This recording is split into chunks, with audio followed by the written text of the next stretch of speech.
Hey friend, this is episode number 575 of the And So podcast with Taylor Bradford. Let's get to it.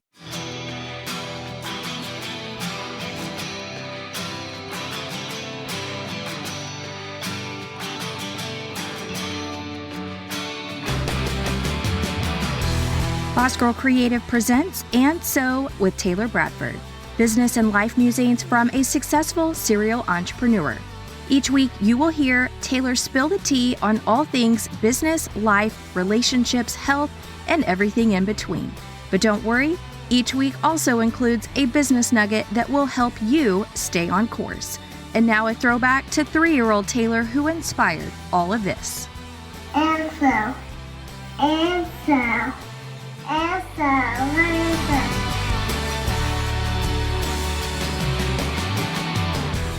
Hello, welcome to episode 575. I'm your host, Taylor Bradford. Thank you so much for being here. I will be chatting about, within the business nugget, all about how to be more magnetic and kind of what spurred this particular podcast episode. Before we get into it, let us start with the segments. What's been going on in my world, in the garden? It is in production season, which is so cool. And I am trying to catch up on the weeding. I actually have a friend's kid coming out to help me starting on Thursday morning, which is really exciting. And I just can't do it all by myself. And I spent some time in the garden this past weekend. I believe it was Sunday morning, and we had a quick shower, and then I went and spent some time out in the garden, and I overheated myself, and I spent the rest of Sunday trying to re-regulate my body temperature, and I just have to be way more careful than I was on Sunday, because that was terrible for the rest of the day. Yeah, so anyways, I bought some beneficial insects to release into my garden, and we've just been having like late afternoon pop-up thunderstorms, and I don't want to drown them. So I have to release them at dusk, and then I'm able to just like manage them. Not that I can be like, hey guys, let's have, Monday morning meeting. But I don't want to send them to their death knowing that there's rain or something coming. So I still have to get them released. They're chilling in the fridge right now, which keeps them kind of dormant. They are very much alive. They're just chilling in a slow state. And I got ladybugs, lacewings, beneficial nematodes, and some cucumber beetle, like sticky traps, because that is a problem I am having in my garden right now. Books. I haven't finished anything, but I am reading a couple of different books. One of them is from the author of The Help, Catherine Stockett, and her books are just like whoppers. They are really large. I think the audio on this one is like 28 or 29 hours long, so I am trucking right on through that one. But 28, 29 hours of listening, when you're usually like listening for 8 or 9 hours, yeah, it's like, what is that? 3x, 4x the time that I normally have in a book that I'm listening to. And I do listen on 2x speed, so it does move faster than the actual 28 hours. But yeah, it's a doozy, but it is so good. It is so good. All right, moving on. The house is coming along. Tape and bedding is finished on the sheetrock. Texture is next. Cabinets are moving forward. Trim materials is in process. Trim carpenter is lined up. That's fun. I went and looked at some flooring samples yesterday and brought home some actual samples. Not really sure what I'm going to go with, but just starting that process. So let's now move into the next segment of the podcast, unhinged comments from people on the internet. It was really kind of a fairly tame week on the interwebs last week, and I had 3 humans, Jerry, Linda, and Chris, leave me some comments. Actually, Linda times 2, and yeah, let's just get into them. So Jerry tells me to get rid of music, and I just wrote back to her and said, listen on silence. Like, turn your audio off. And then Linda commented baloney on one of my reels, and I didn't understand the context. So I wrote back a little confused, and then she clarified for me. LOL, you are adding way too much salt to the basil. Well, Linda, it is basil salt, and specialty salts are still very heavy on the salt. That's why it's salt. It literally is salt with a flavoring. So I just wrote back, according to whom? Because this tastes divine. Like, okay. And then finally, Chris told me that I also need to start harvesting my cucumbers sooner. Also, start harvesting your cucumbers sooner. Thank you so much, Chris, for that. I appreciate that. My hands are small, and yeah, okay, thanks. I know when to harvest cucumbers. And that wraps up this week's Unhinged Comments. Moving right along into the next segment, which is Search Bar Confessions. Okay, so I started off my Google search with how does C/O, well, I guess it's C /O actually work? You know, care of, because it's been a while since I've actually had to put that on an envelope. I don't know how often you are sending letters or packages to a C/O care of or not, but I had to go to Google to confirm that I was doing it correctly. It's been a while. I also Googled farmers market produce bags. I Googled how to clip audio to specific sections of your video in the Edits app, which I really hope that gets better in the future because you cannot really clip it to a specific section. You can start it, but when you are exporting out of Edits, even in like natively back into Instagram, sometimes Edits slips the music. And so even though there's like keyframes that you can attach, it's not like a keyframe to attach music to. And sometimes it doesn't hold its place, which can be kind of frustrating. So I was trying to be like, is there something I'm missing in this process? Because with my talking head videos, sometimes I turn on, time lapse, and then it's dead silence. And I want to fill that silence with some music and not necessarily have music across my whole video, playing softly, because my talking heads can be up to 3 minutes long. And Instagram does not allow you to utilize any of their music past 90 seconds. They will just strip the audio completely out, and it runs the risk of stripping your voice out at the same time. So there's no real good solution at this moment. I also Googled, can you rent a home to veterans through the government programs? And can you rent to traveling nurses or traveling doctors? We have a property that is fully vacant right now, and I'm trying to come up with a solution that helps me get it rented faster. In my town, we have an abundance of rental property that has occurred in the last 10 years, and I have found it way more challenging to get my properties re-rented. I tried using a property management company, but they don't like to just do the renting side. They want to actually do the property management side. So I gave that a shot for a year, and I did not like it at all. And they did not rent my properties any faster than I was already renting them. So back to square one, trying to come up with solutions for getting it rented, because it's fully unrented and it's two sides. So it means I have no income coming in for that particular property. If it was half rented, I would be okay, but it's unrented fully at the moment. And then porch coat templates was my final Google of the week. I do a lot more Googling than this, but I'm picking out the ones that are like, oh, okay, that's what she Googled.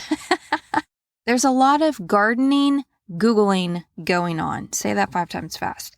So I Googled porch coat templates because I have an abundance of old quilts that my great-grandmothers and great-great-grandmothers made, and they are just sitting in my closets or at the shop in bags.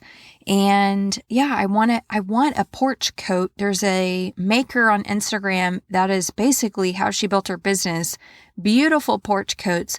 So I went to Etsy trying to figure out like what are my options. I've never made like sophisticated clothes, let alone a porch coat. And so I just dabbling into like what my options are. I reached out to one of my fashion friends who actively creates things with fabrics and said, hey, like, what do you suggest I do? Like, is there certain websites I can go to? And she just recommended Etsy. And then I was like, can one of the AIs do this for me? So I took some screenshots of coats that I liked and I said, chat, can you create a pattern for me? And you know what? Chat can. ChatGPT can make you fashion templates for you, pattern templates for you. I was shocked. Now, do I know whether or not they're legit? I don't know because I'm not in that world, but I was shocked that, gave me a full process, told me what my cut list was, gave me like the templates themselves in a PDF, told me how to print them out. And just that blew me out of the water.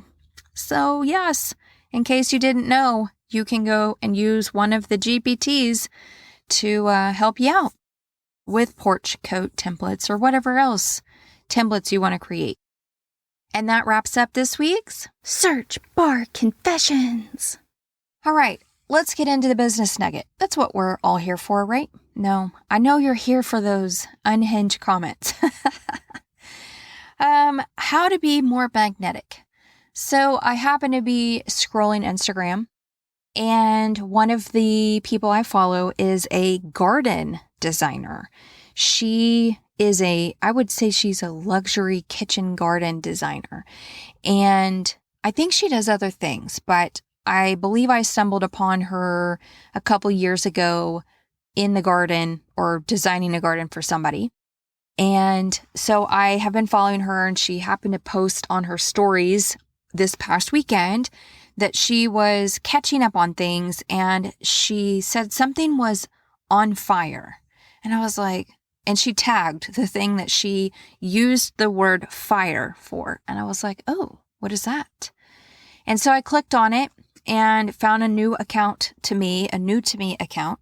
And it's all about being more magnetic in your life and your business, which led me down a rabbit hole. And they were currently in a challenge. So I was like, oh, is it too late to sign up for the challenge? And it wasn't. So I got myself in to this challenge about being more visible and being more magnetic. And overall, like, what does that actually mean? And part of this experience, which has already been amazing, by the way, part of it was going back and grabbing my birth chart, which I've done in the past, but I needed to go get it again, and my human design chart. And I've never had my human design chart, or I've never sought out my human design chart, but I did specifically for one of the challenge days, and I loaded it into chat because there was a prompt that they gave. So I loaded it into chat and I asked it very specifically to review these elements of my human design chart. I want you to explore my profile lines, how I share and show up, my throat center connections, the energy through which I express, the connected gates or channels in my chart, consistent energy sources for my expression, or my incarnation cross, my life's core theme, and astrology. Check my sun, which is my core identity and life force, Mercury, how I communicate, ascendant rising, how my energy presents, second house, what I authentically value that builds self-worth, third house, which is my natural voice and sharing style, fifth house, how I express creatively, and midheaven/10th house, my public role and perception. What does it reveal about my authentic expression and how I'm meant to share and be seen? So I'm going to encourage you to go out and do this if you find any of this fascinating or if you're just curious. So I did. I loaded both of my charts in, asked that very specific response, and this is what it read back to me. And then we're going to talk about being more visible and magnetic in your own worlds, whether or not it is through your life and your personal relationships, your personal life experiences, or through your business. I'm doing this more business focused, but is obviously going to also help me with other things, because one of the other things is relationships and trying to find more adult friends as a 45-year-old gardener, human person that likes to do a lot of different things. And right now I'm feeling very, very not lost, but very, what's the right word? Not solo. I'm very lonely. Lonely is the word. So here is what chat spit back to me. Taylor, the clearest read is this: you are meant to be seen as a practical, compelling, emotionally resonant teacher, someone who turns lived experience into guidance people can actually use. Not perfect expert on a pedestal, not soft lifestyle creator, not just a gardener, more like the women people come to when they want truth, taste, direction, and a sense that they're part of something real. A quick note, I'm reading human design and astrology as symbolic reflection tools, not fixed destiny, but the themes in your chart are loud. Your human design chart lists you as a generator with sacral authority, a 5-1 profile, and the left angle cross of limitation, 42/32, 60/56 as your life theme. It also names your profile as the challenge solver and your most important gift as 42, gift 42. That alone says a lot. None of that means a lick of anything to me, so it thankfully continued. You are not here to force visibility from thin air. You are here to respond to what lights up your body, your audience, your real life, and your lived experiences. Then build momentum through consistency, usefulness, and satisfaction. The 5-1 profile is very people have a problem and somehow they think you have the answer. That can feel like pressure, but it is also part of your gift. You are naturally positioned as someone others project solutions onto. In your world, that looks like my tomatoes are dying. What bug is this? What do I plant next? How do I fix my garden without chemicals? And you get to become the woman who says, okay, here's what's actually happening. Your expression is storyteller and problem solver. From the visible human design chart, the strongest expression themes appear to be around story, memory, correction, completion, limits, and practical wisdom. The chart shows gates and gifts, including a bunch of numbers. I don't know what they mean unless I go read my chart. But this is what chat says. That points to expression that works best when you are just not dumping information, but turning experience into meaning. You're meant to say, here's what happened. Here's what I learned. Here's what I do differently. Here's the limit you're bumping into. Here's the fix. That is very aligned with your gardening content. Your best visibility probably does not come from acting like a polished agricultural institution. It comes from being the woman in the garden saying the thing plainly with receipts, sass, and lived proof. Now, the throat expression theme. Your chart appears to show consistent throat expression through storytelling style gates, especially the 11/56 idea to story energy and the 13/33 memory reflection energy. In plain English, your voice gets stronger when you are translating observations, lessons, stories, and patterns into something people can understand. This is why your content should not only be tips. Your authentic expression is more like, let me tell you what nobody tells beginner gardeners. Here's what I learned the hard way. This is why your garden keeps fighting you. I used to think this mattered, but this matters more. You are meant to teach through story, not sterile instruction. The astrology backs this up. Your astrology chart has Sun in Aries, Mercury in Aries, Venus in Aries, and Mars in Aries, with Sun, Venus, and Mars in the 7th house and Mercury in the 6th house. Again, these things don't make much sense to me, but chat thankfully keeps going. That is direct, bold, fast-moving, practical, relational energy. Your core identity is not passive. Aries wants to initiate, say the thing, start the movement, and cut through the nonsense. But because so much of that Aries energy sits in the 7th house, your fire is activated through people, audience, clients, community, comments, questions, partnerships, and public response. That explains why strangers talking to you about gardening feels so activating. It is not just engagement, it is fuel. You are built to respond to people and then lead from that spark. Your voice is direct, useful, and a little spicy. Your chart says Mercury is in Aries in the 6th house. The report describes Mercury in Aries as quick, direct, straightforward, resourceful, and capable with enthusiasm that can motivate others. Mercury in the 6th points to noticing details others miss, organizing, researching, advising, and being useful. That is exactly your content lane. You're not meant to over-explain until the point gets buried. You're meant to communicate like, stop doing this. Here's the real problem. This is what matters now. Do this before the bugs show up. The 6th house piece makes it practical. Your voice builds trust when it helps people fix everyday problems. Your rising sign, pretty, persuasive, but not powerless. You have a Libra ascent, which the report describes as pleasant, fair, attractive, persuasive, and often using a soft sell approach. It also notes that Libra rising can smooth things over and may need to drop the overly nice image sometimes. This is important. Your presentation has charm. People are likely drawn in by your taste, your home and garden visuals, your warmth, your visual world, your come sit at the table energy, but your actual core is Aries, so the magic is not being soft or harsh, it is the combination.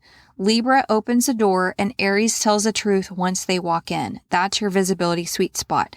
Beautiful container, bold message, useful teaching, and human warmth. Your self-worth and values, depth, privacy, power, and resourcefulness. Your 2nd house is in Scorpio, and your Uranus is also in the 2nd house. The report connects the 2nd house with values, money, self-worth, and possessions, and describes Scorpio there as private about worth with possible financial ups and downs, but substantial potential later in life. Uranus in the 2nd adds flair, changeability, unconventional work, and doing best with out of the ordinary work.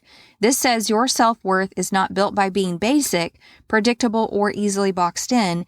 You value depth, transformation, resourcefulness, something with roots, something that has power behind it. That fits the farm, the house build, the garden, the course, the food, the I built this from lived experience energy. Your self-worth this season likely grows when you stop diluting your intensity and let your audience see that you are not just making cute garden content, you are building a real body of work.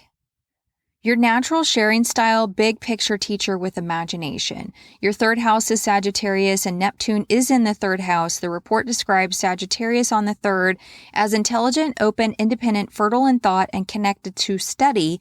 Neptune in the 3rd adds imagination, high ideals, nostalgia, and less interest in cold, dry facts. That means your natural voice wants meaning.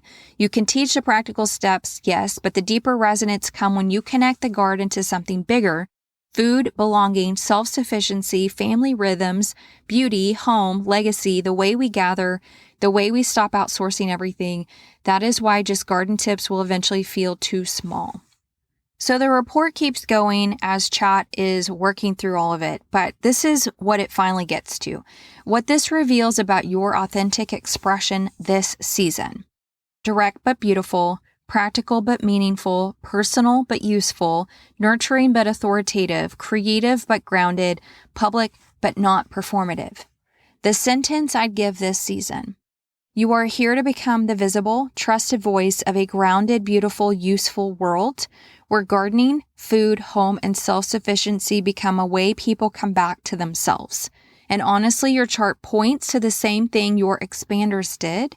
You are not just building an audience, you are building a table. And this season is asking you to stop standing behind it quietly and start taking your seat at the head of it. Every time I have read that sentence, it has literally brought me to tears. And that is why I am talking about being magnetic in your world and working through being more visible, because I think a lot of times we stay blocked and stay small on purpose? I know I have in the past, and the whole point of today's episode is just to give you a chance to explore what might be a block in your own world, in your own life, and how do you overcome that? How do you, I don't want to say stop playing small, because I don't think you're playing small, but as you're creating content for your business and you are sharing about yourself online and what it is that you sell, where do you fit into the great big sea of other people doing similar things? Like, where do you fit? Being magnetic in your business doesn't mean becoming louder. It means becoming clear about what you believe, what you stand for, what you're done performing, and what kind of people you're actually here to call in. Like, I look at the controversial content, the stuff that is just so loud and obnoxious. It literally is a magnet, and it is why it makes people a boatload of money.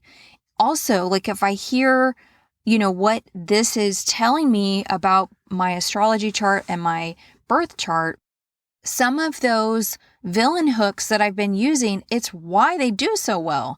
Like, I meant to tell you to stop doing that thing in your garden. I meant to have that shock and awe, to be like, I want you to understand how this works from the foundation up, starting with your soil.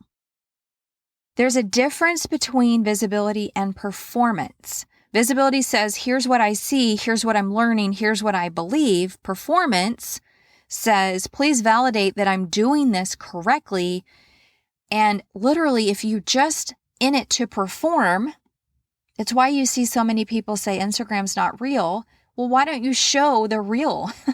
Like, what's preventing you from showing up as your authentic self? And I know authentic is like overused. Like, you don't, tell your doctor who's performing surgery for you to please be your authentic self when you perform my surgery today. Like, you don't say that. You say, please, doctor, use your knowledge and your skills and your teaching experience and what you've learned as a doctor. Please do it well. Like, you're not saying, please show up as your authentic self, right? Because performing is exhausting. You cannot keep that up. You cannot keep that up. Magnetic marketing usually starts when you stop trying to sound impressive and start sounding honest. Not messy for the sake of being messy, and not oversharing because the internet told you vulnerability converts. Just honest enough that people can feel the human behind the business. And that's the double standard, right? Because we're taught for sharing our content online, we have to have a strong hook. We have to connect within the first 2 seconds to hold somebody's attention. We have to have fast changing visuals, whether it is, on-screen movement or a bunch of clips clipped together. That is what we're taught. But at what point does that performative type of content start feeling relatable to the people watching it?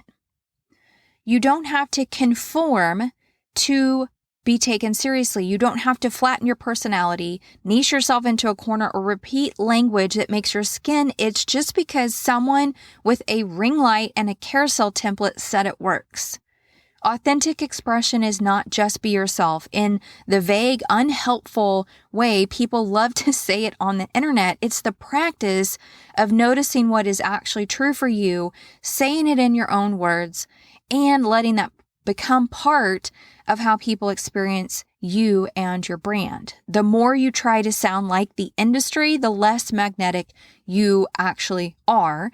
And because now you're competing on sameness with other people who are doing the same thing, or just rinsing and repeating, same hooks, same promises, same I help blank do blank so they can blank, go down that rabbit hole of Instagram. And listen, having a formula definitely helps you do things quicker, more efficiently, but your actual perspective is a thing people are going to remember. Leadership visibility is not about having all the answers. It's about being willing to name what you're seeing while you're still in it. And that's where trust gets built. It's not from perfection. It's from clarity. Being more you in business might feel softer. Maybe it feels more loud. It might look like telling the truth in an email. It might look like, hey, you know what? I'm going to go film this and then I'm just going to hit publish, even if it's not fully polished yet. Maybe it's saying, I don't teach it that way. Here's how I do it. Like being a little rebellious, having some balls to do it the way you should be doing it or the way you actually want to be doing it. The goal is not to become magnetic to everyone. Remember, Marie Forleo says, if you're talking to everyone, you're talking to no one. The goal is to become recognizable to the right people. And sometimes that means letting the wrong people feel neutral about you, confused by you, or completely uninterested. Like, I think we should all be doing that. That's not a branding failure or a business failure. It's discernment doing its job. You are trying to attract your true raving fans. When you express yourself more honestly, you give your audience something to respond to. Not just consume, not just scroll past. Respond to, because now there's a point of view. There's texture to what you're doing. There's a person in the room. I want people to know that I post garden content every morning at 7 a.m.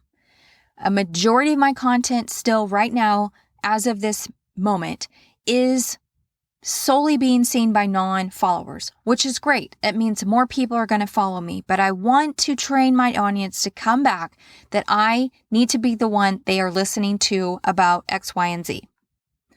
Because conforming can feel safe because it gives you a script, but the script also becomes the cage when you conform. And at some point you have to decide whether you want to keep sounding right or sounding real.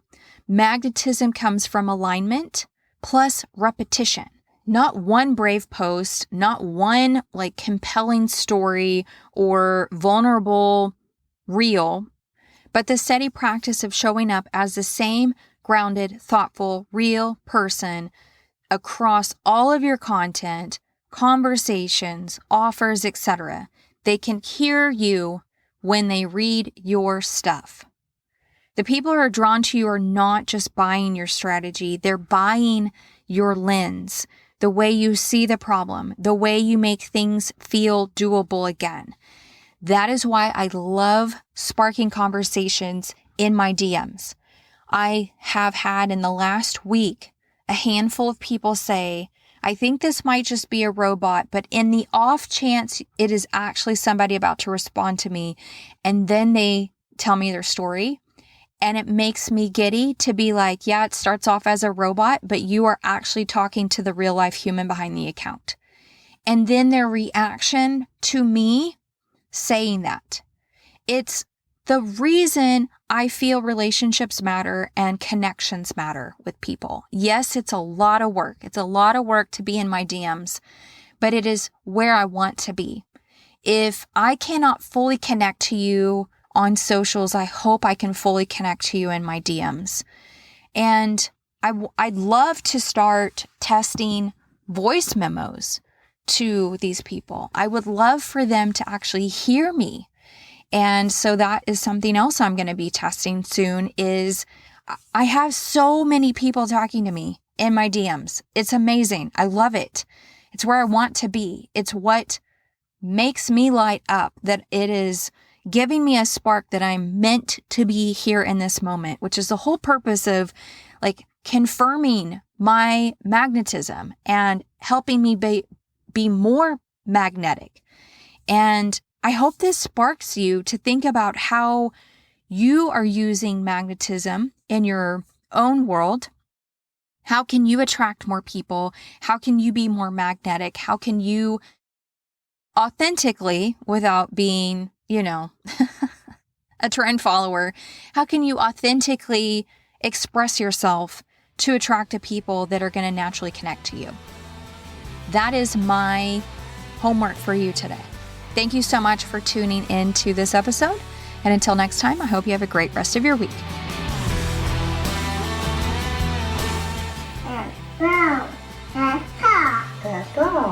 And like my 3-year-old self said, that is all for this week. Friendly reminder to rate and review my show wherever you are listening. And last but not least, I'd love to hear from you. Leave me an audio message at bossgirlcreative.com/speak. I would love to hear your takeaways, ideas for upcoming episode topics, and your feedback. Thank you again for listening to this week's episode. And until next time, I hope you have a great rest of this one.